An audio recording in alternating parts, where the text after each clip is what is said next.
সুধী উপস্থিত বৃন্দ, আপনারা স্ক্রিনে দেখতে পাচ্ছেন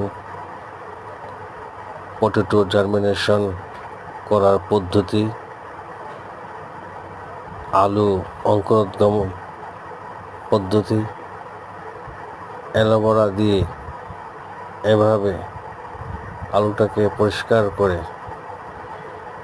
আপনারা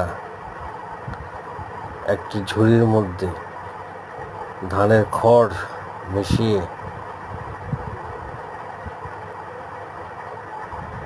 ধাপে ধাপে স্তর বাই স্তর আলুগুলো সাজিয়ে আপনারা দেখতে পাচ্ছেন। এভাবে আলুগুলো সাজিয়ে অঙ্কুরোদ্গম খুব সহজেই করতে পারবেন।